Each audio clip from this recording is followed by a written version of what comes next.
I think Steve Sarkisian did the one thing that Steve Sarkisian couldn't do, and that was give in to the temptation to put in Arch Manning. You can't bench Quinn Ewers. You can't do it. And there are a plethora of reasons, the first of which is because you inadvertently started a quarterback controversy.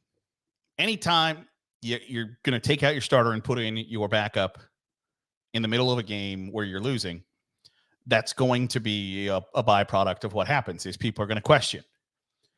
Arch Manning is not your average backup quarterback. There are things that come with Arch Manning that no other college football player, and maybe no other college football player in history,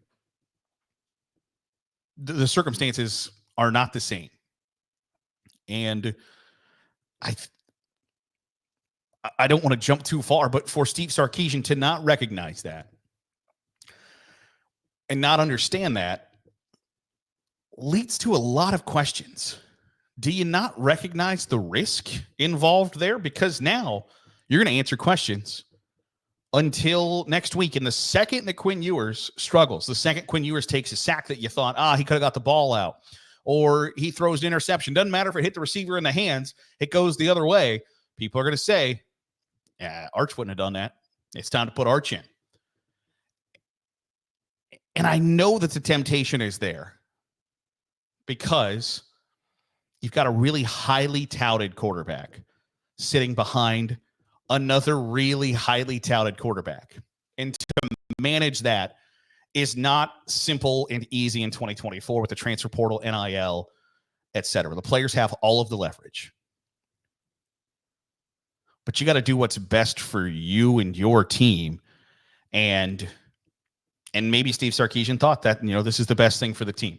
But at the same time, you don't have to take that risk during the Georgia game because the stakes aren't as high as they once were.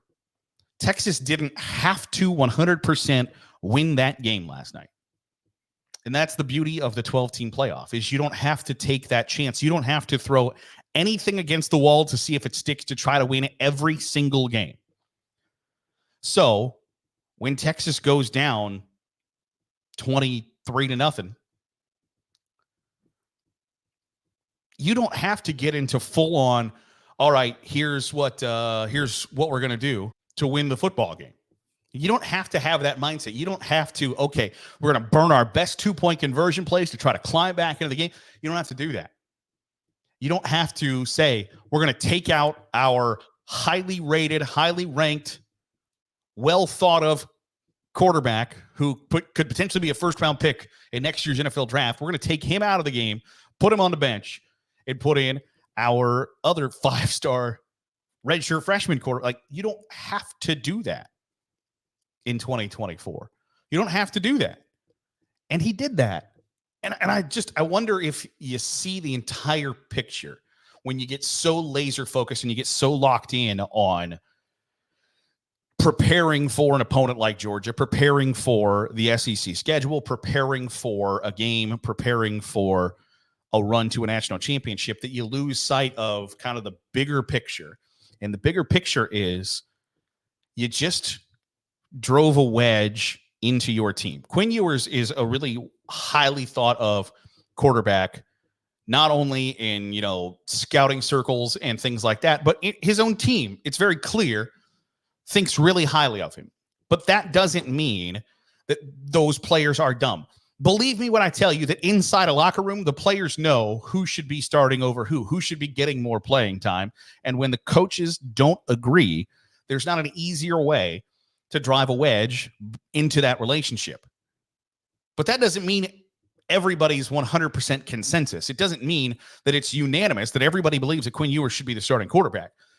Because it's real easy to now view this as a, should it be Quinn, should it be Arch? And that shouldn't exist. It just shouldn't happen. You got to dance with the one who brung you. So barring an injury, barring just an absolute collapse from Quinn Ewers, where like even his own parents are like, man, they should put Arch in. You can't do it. And he did it.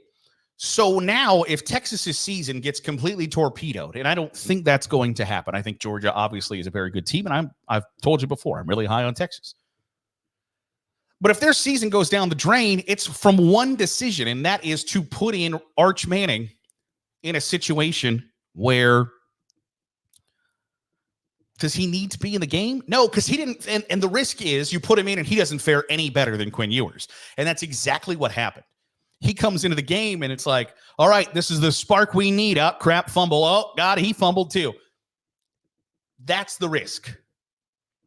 Is you drive a wedge into your team, you drive a wedge into your fan base, and now you have to answer questions that football coaches are all worried all the time about distractions. Don't need distractions. Can't have distractions. Anything that's a distraction, we've got to eliminate it.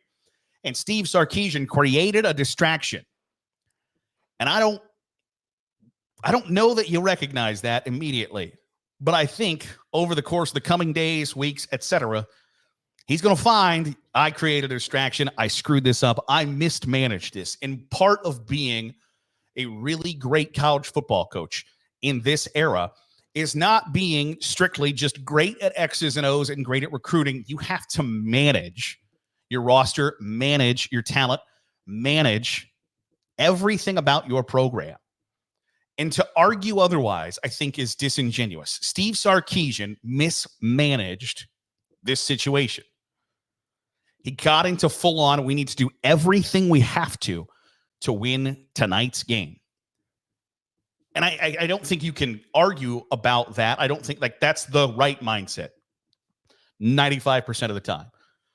But Arch Manning comes with a different set of circumstances that makes you look at things differently and more closely. And I don't think that Steve Sarkisian handled it with that care. And so, not only did Texas lose, they started inadvertently a quarterback controversy. And that's a really bad situation to be in if you have national championship aspirations. Now, it's not impossible. We've seen it done, hell, in the last 10 years where, Kelly Bryant was the starter at Clemson until he wasn't. You can overcome this. You can see where the older, more established, more experienced quarterback gives way to the young pup, and it can work out. I just don't know that it's gonna in this situation, and that's a really difficult spot to be in if you are a Texas Longhorns fan. It's Sunday, so it's time to take a look at today's Sunday Stiff Arm Trophy update. I don't have a Heisman Trophy vote. I would like one, but this is what my ballot would look like if I had to submit it today. Ashton Jeanty is still my Heisman Trophy winner, even though he did nothing on Saturday. They had the day off.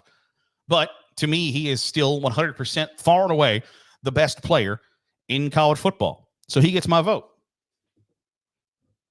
Places 2 and 3, I don't know how I would vote anymore.